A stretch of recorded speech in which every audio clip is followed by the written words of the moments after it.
hacerlo. Ah, sí, luego a mí me da muchos problemas por eso. Tengo que tener la última versión. ¿Ah, sí? Sí, Ah, mira. Ajá. Lo voy a intentar ahora que acabe la clase, a ver si se conecta. Igual ya se fueron. 4, ya hay 4 participantes.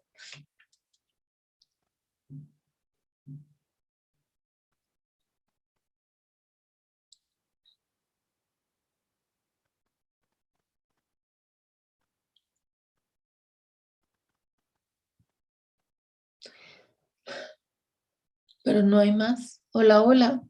5.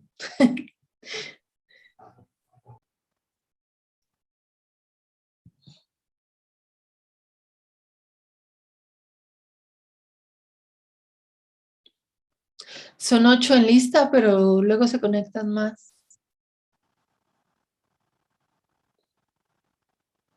sí, es que me faltan 2 personas para mandarle el correo. Ah, ¿lo estás mandando uno por uno? Sí, es que no, bueno, lo estoy mandando a las personas que ya conocía, pero a los que no, sí, por correo. Ah, ok.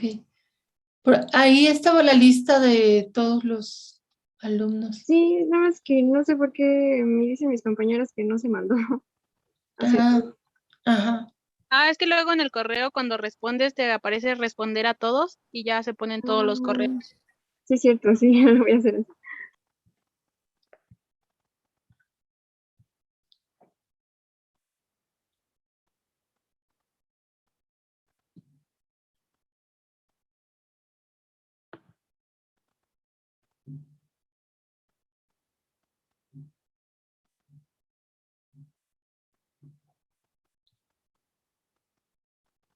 Cinco participantes, no hay más.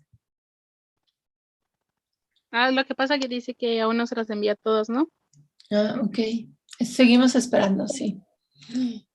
Igual ya abandonaron la misión.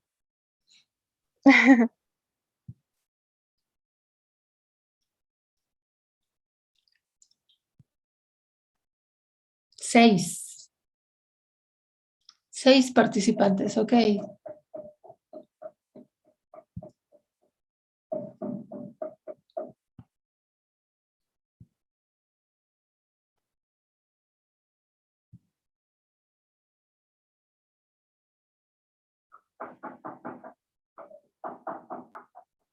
Siete, ok, se están conectando todavía más.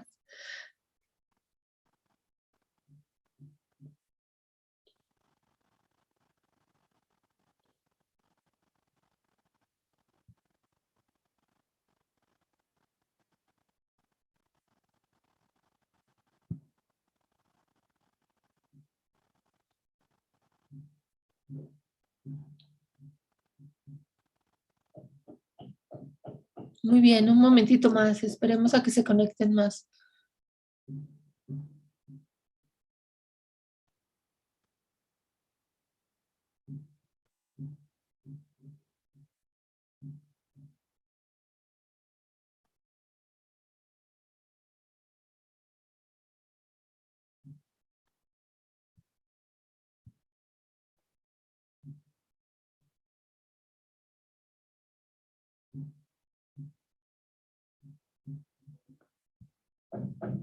Ocho.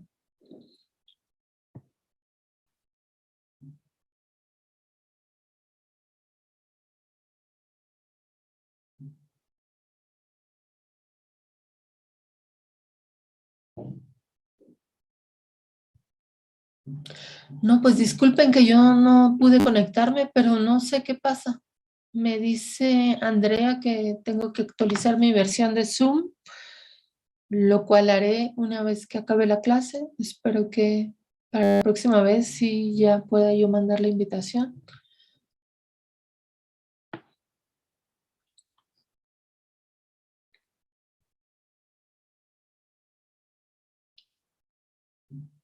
8 participantes.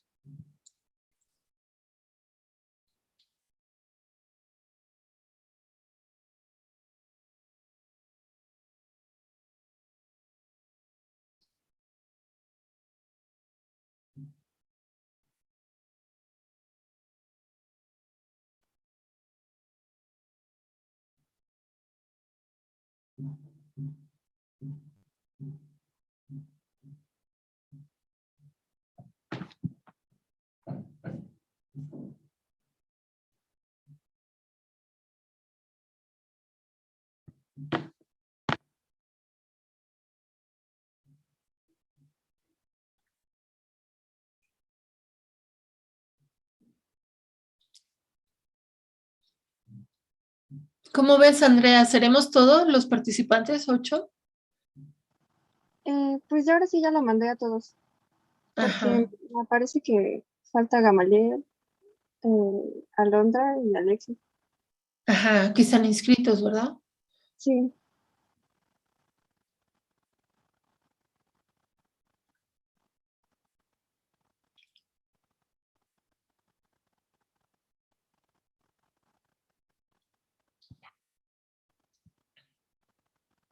pero si quiere grabo la clase y se las mando a ellos. Sí. A ver, ¿por qué? Son 9 inscritos y solamente hay 8 conectados. Ok, bueno, por favor, si grabo la clase y yo veo cómo arreglo esto. Sí, por favor. Gracias. Sí. Bueno, entonces iniciamos.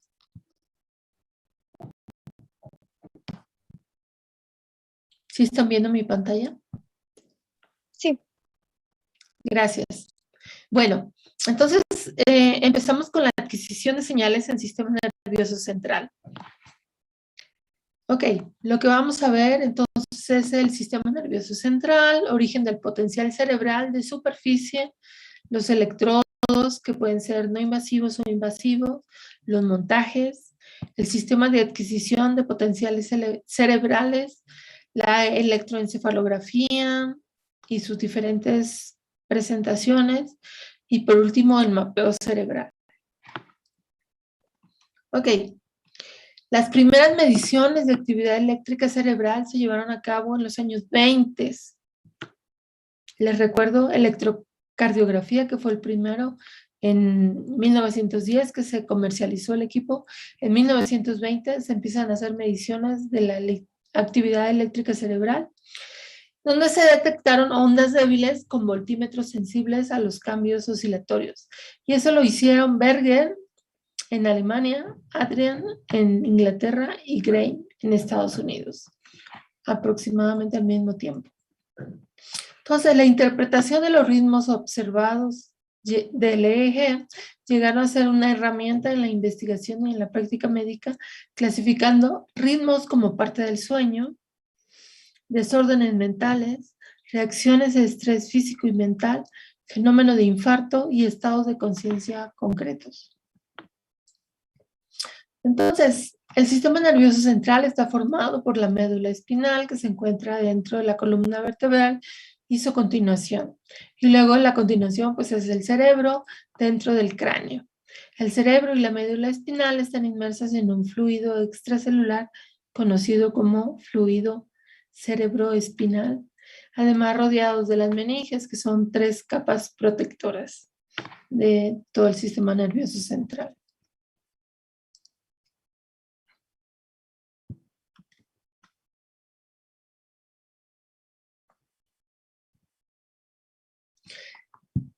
Dentro de la cavidad craneal podemos distinguir 3 estructuras principales. El tallo cerebral controla varias funciones como la frecuencia respiratoria, la cardíaca, aspectos primarios de la localización del sonido, el cerebelo que integra diversas vías sensitivas y motoras, y el cerebro.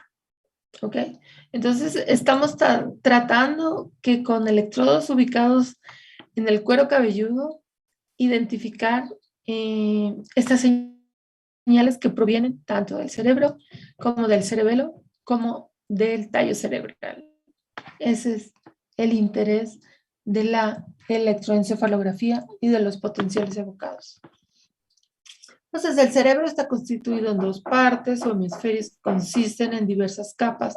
La capa más externa es una colección densa de células nerviosas que aparecen en color gris de 1 centímetro de grosor, a la cual denotamos como la materia gris o corteza cerebral.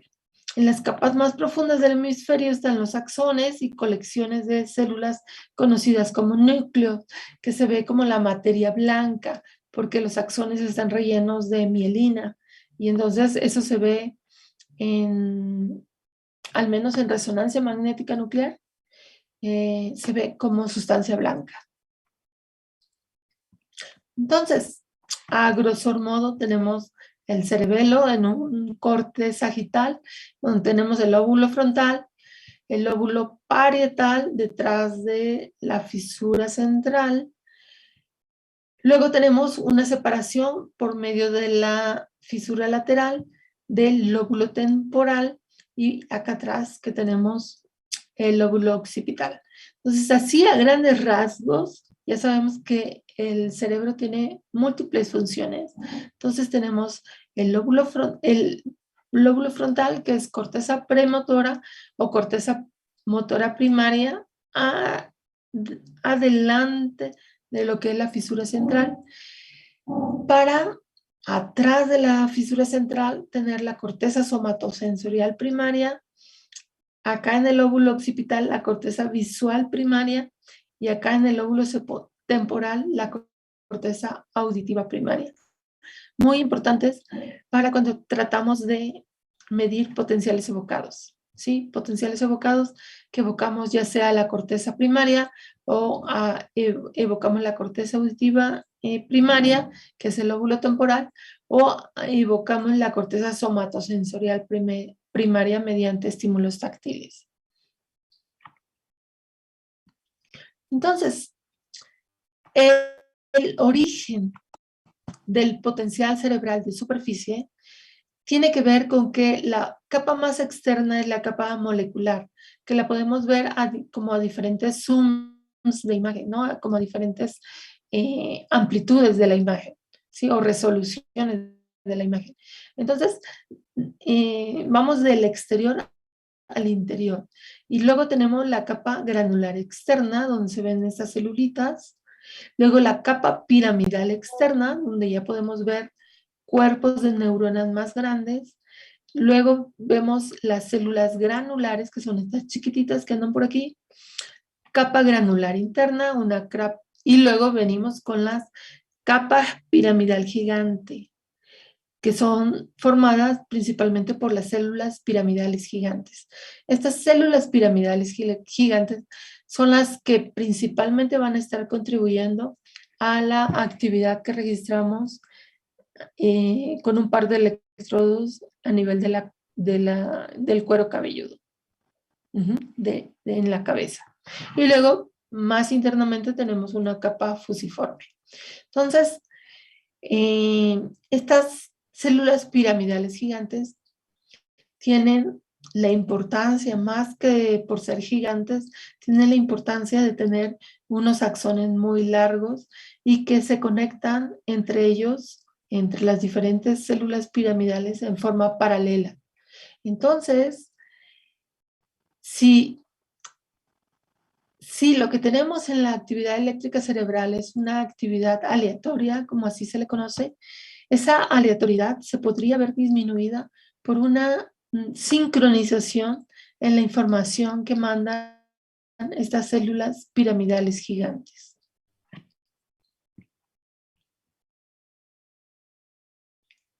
Entonces, el origen del potencial cerebral se considera que están a nivel de las células piramidales gigantes, a nivel de estas células que tienen unos axones muy largos que llegan hasta la corteza última, a la última capa del cerebro, y que están actuando en forma sincronizada, en forma paralela, que están ubicadas en forma paralela, pero que están actuando en forma sincronizada.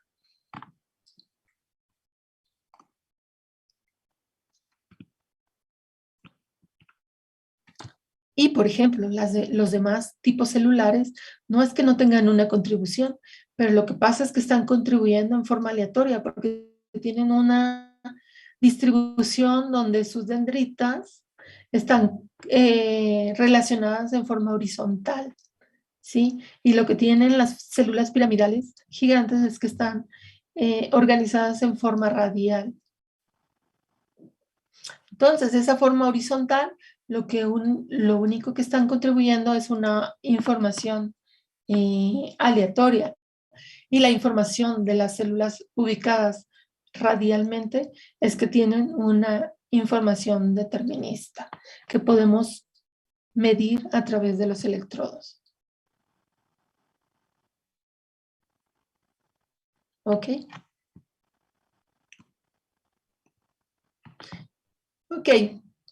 Bueno, el modelo de la cabeza de 4 capas concéntricas nos lleva a que tenemos una capa de la corteza, una capa que es el líquido cefalorraquídeo, otra capa que es el cráneo y otra capa que es el cuero cabelludo.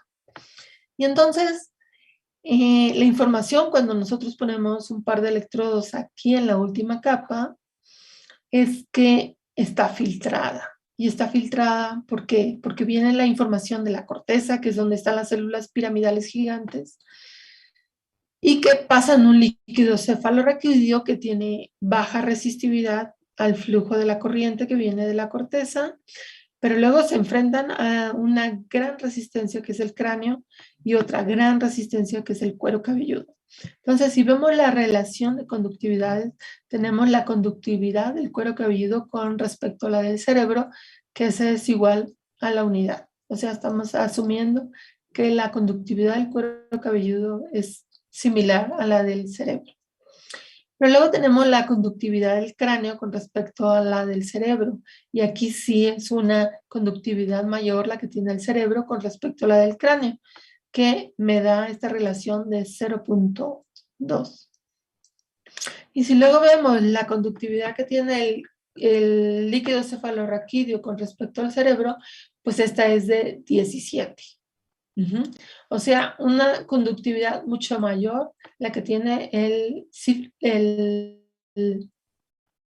líquido cefalorraquídeo con respecto a lo que tiene el cerebro. Por ser un líquido que es una solución electrolítica.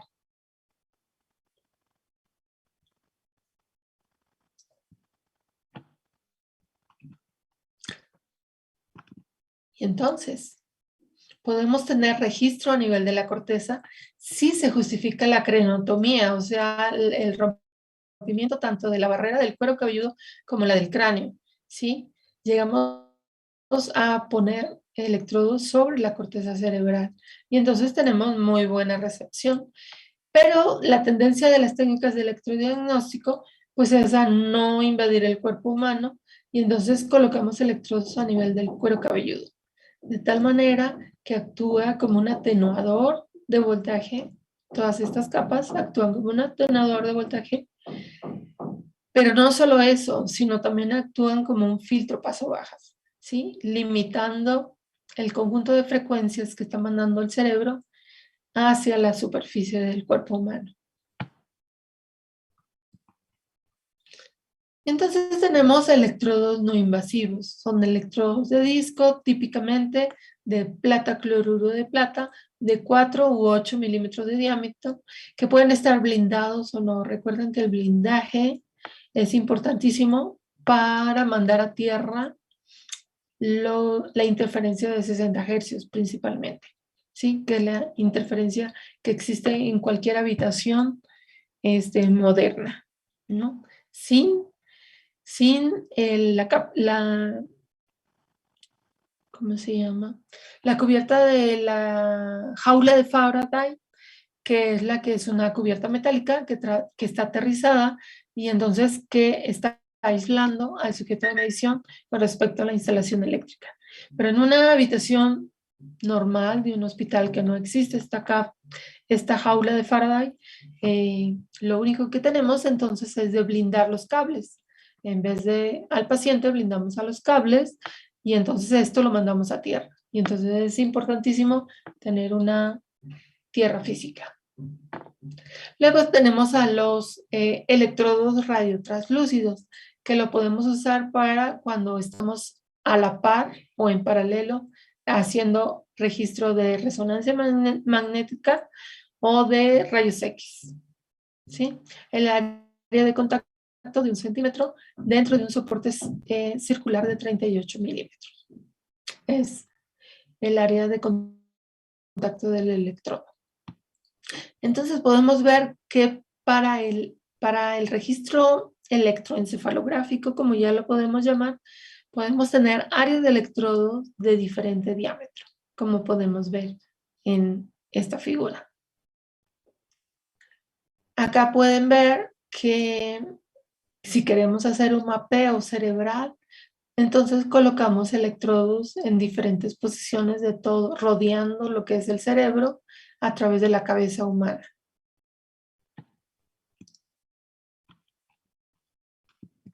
Sí, queremos registro, porque estas gorras de electrodos están basadas en el sistema 10-20 que ahorita veremos, el sistema 10-20 de colocación de electrodos, que cuando mucho hace el registro de 21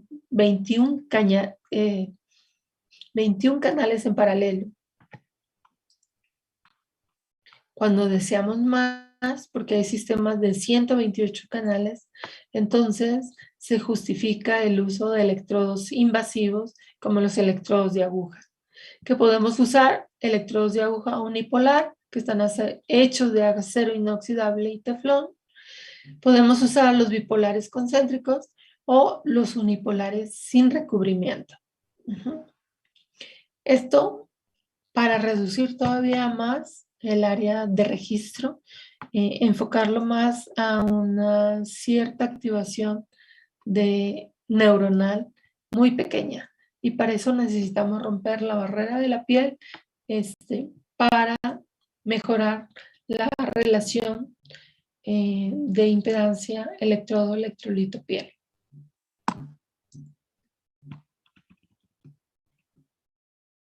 Y tenemos los electrodos invasivos. Cuando invadimos el cuerpo humano y estamos colocando los electrodos a nivel de la corteza cerebral, ya como pueden ver aquí está rota la barrera del cuero cabelludo y del cráneo, que es una gran impedancia la que presenta. Entonces colocamos los electrodos sobre la corteza cerebral. Cuando tenemos esta técnica se conoce como electrocorticografía y se utilizan electrodos de 4 milímetros de diámetro que pueden venir en forma vectorial, como les estoy indicando aquí con el ratón, o en forma matricial y matrices de diferente tamaño. Y estos son muy empleados. Si ya se justificó la craneotomía, es porque hay un foco epileptógeno que hay necesidad de erradicar. Entonces, esta forma matricial de los electrodos ayuda al neurocirujano a navegar, digamos, dentro del gran volumen conductor que es el cerebro, ¿sí? Dentro de toda esta matriz espacial habrá unos electrodos que están indicando dónde está el foco epileptógeno, que es una actividad, un patrón electroencefalográfico característico como picos que suceden dentro de la actividad aleatoria que hay en el cerebro humano.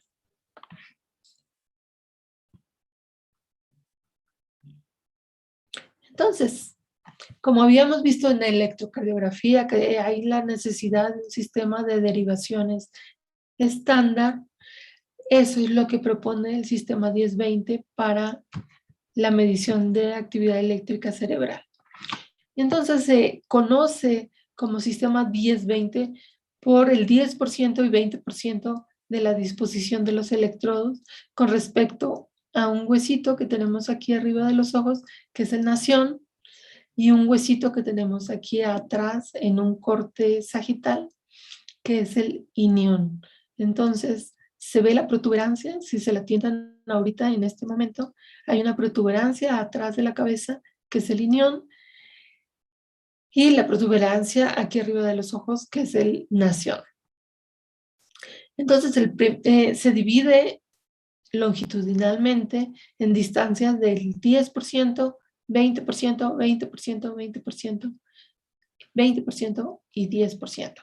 De tal manera que colocamos 5 electrodos en este espaciamiento desde el nación hasta el inión, ¿sí? le ponemos una nomenclatura a esta colocación de electrodos, que es la zona frontal, FP, por estar en la frente es FP. Esta es la zona frontal, indicando que está el electrodo sobre la zona frontal del cerebro. Luego un electrodo C, que es la zona central, un electrodo que es la zona parietal, de ahí la P, y un electrodo O, que es la zona occipital, que está sobre la zona occipital del cerebro. ¿Ok? Después de ubicados estos 5 electrodos a través de esta, digamos, fisura desde el punto de vista del cerebro, fisura longitudinal, tenemos otra colocación de electrodos igual espaciados entre el 10 y el 20%, que tienen que ver con el huesito que tiene que ver aquí, que está aproximadamente en la punta de la oreja, que es el mastoides. Y a partir de ahí tenemos un 10% donde ubicamos la zona temporal, luego ubicamos la zona central, un electrodo, y aquí empezamos a ponerle subíndices a la zona central, y la Z es de 0 en inglés, luego otra zona central y luego otra zona temporal. Cuando utilizamos subíndices pares es que estamos refiriéndonos a la zona derecha, cuando usamos subíndices impares es que estamos refiriéndonos a la zona izquierda. Y nuevamente ubicamos 5 electrodos.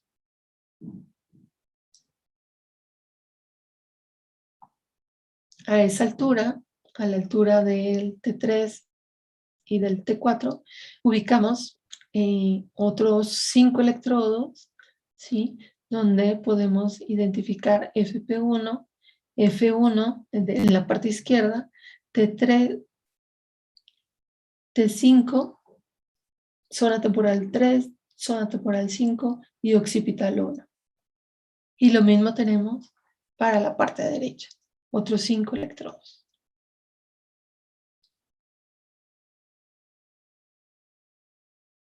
De tal manera que rellenamos la zona con 5 electrodos. ¿Sí? Donde tenemos la zona frontal 3, la zona frontal Z, la zona frontal 4 y la zona frontal 8.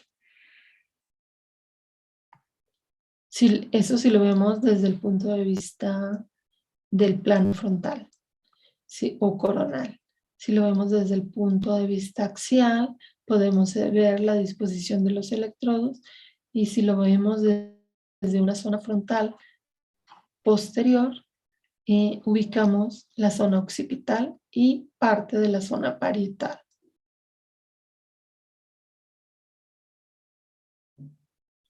Y esta última imagen marca los electrodos que también se utilizan para potenciales evocados, que son la zona A2 y la zona A1, que se ubican electrodos sobre el lóbulo de la oreja.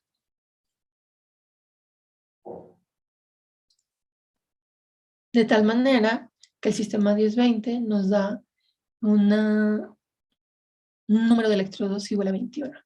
21 zonas del cerebro están registradas y es el registro con menos resolución que hay, porque de ahí podemos partir a 60. Hay sistemas de 64 electrodos o hay sistemas de 128 electrodos donde ya se utilizan electrodos de aguja, porque ya es imposible ubicar electrodos de 8 milímetros de diámetro, como son los que está mostrando el sistema 10-20, son imposibles ya de separar la información de un electrodo a otro. Y por eso se utilizan electrodos de aguja.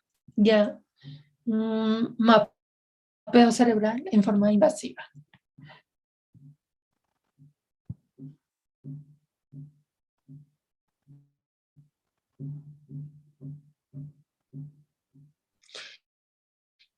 Ok, Andrea, paramos la clase y continuamos mejor en la próxima clase. Espero ya tener el tiempo suficiente para terminarla. ¿Ok? Sí, profesor. Gracias. Los tenemos restantes. Ok. No sé si tengan algún comentario, pregunta hasta aquí.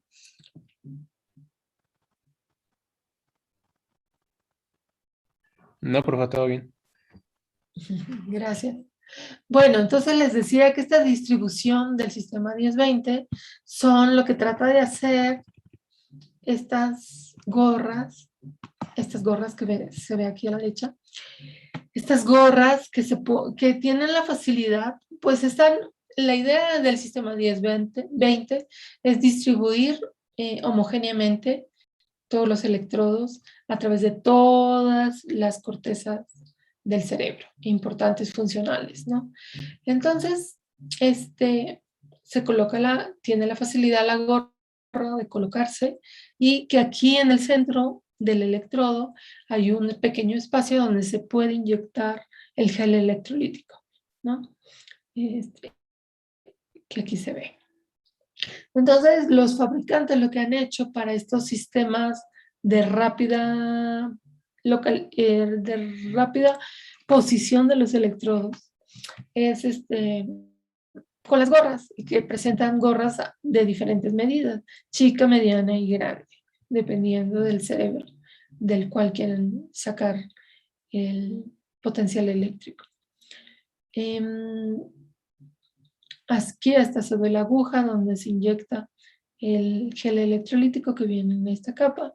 Y esta es para el sistema que tienen en los laboratorios de biomédica de ahí de la UAM, que es el sistema de Biopac, ¿no? Biopac presenta estas gorras. Como todo sistema comercial, pues vende también su gel electrolítico y proporciona todos los aditamentos para medir.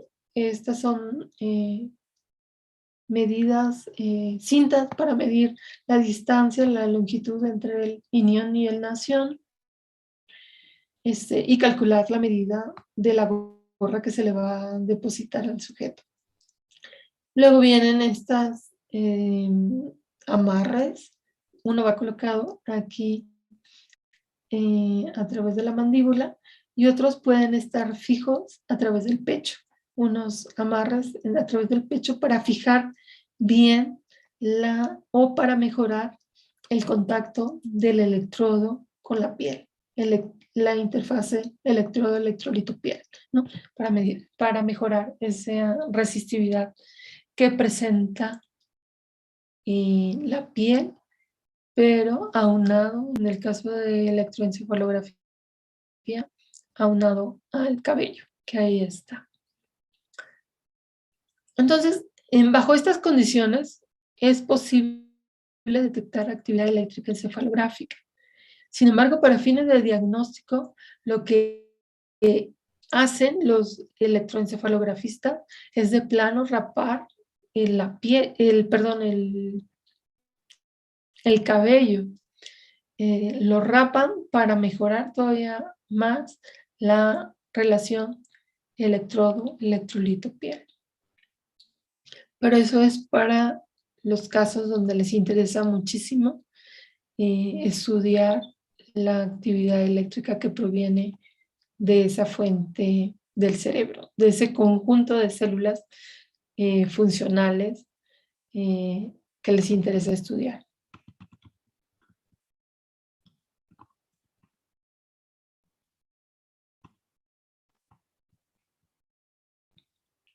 Ok.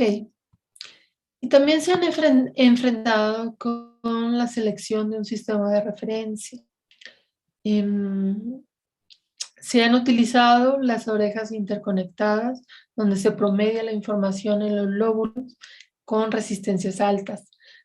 Disminuye la información de la corteza temporal. Como vimos en la electrocardiografía, que se ubicaba la referencia en la pierna derecha, pues está muy alejada del corazón, sin embargo, no necesariamente tiene un potencial cero, ¿no? Como se desearía de cualquier referencia, que el potencial eléctrico medido ahí fuera de cero.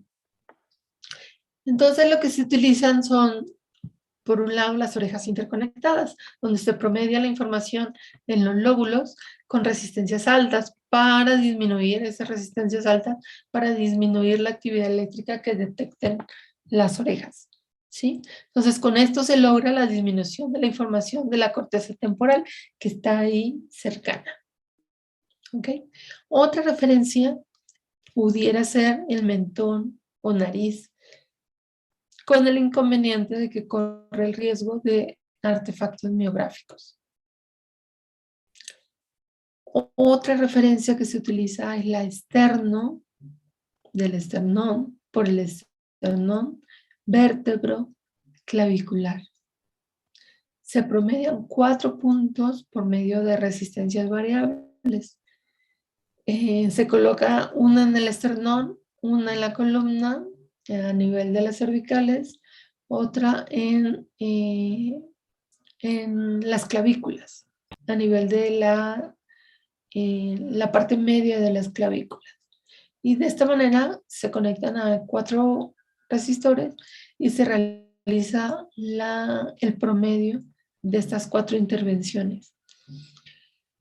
El promedio, el problema, disculpen, es que sí se aleja del cerebro esta referencia, pero se acerca al corazón y entonces pudiera presentar información parásita que se conoce del electrocardiograma.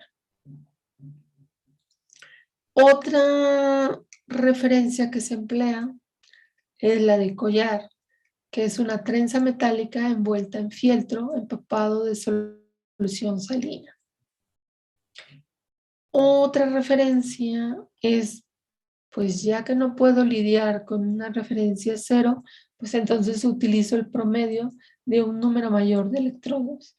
Y entonces esta se le conoce como el promedio tipo Wilson, que pues es muy útil cuando se utilizan registros multielectrodos. Es cuando, o sea, cuando ponen muchos electrodos, es cuando pudieran emplear un tipo de referencia de este tipo, donde utilizan uno de ellos como el electrodo activo y todos los demás promediados, ¿sí? Donde se promedia toda la actividad de los demás electrodos. Bueno, y antes de irnos, porque ya se está acabando, menos de un minuto dice aquí.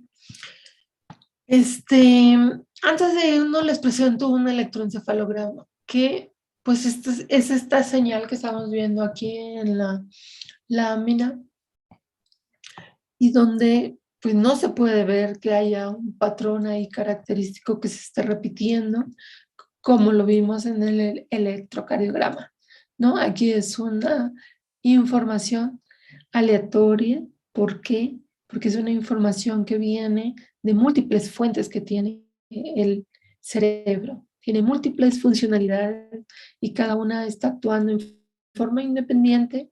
Bueno, algunas actuando en forma independiente,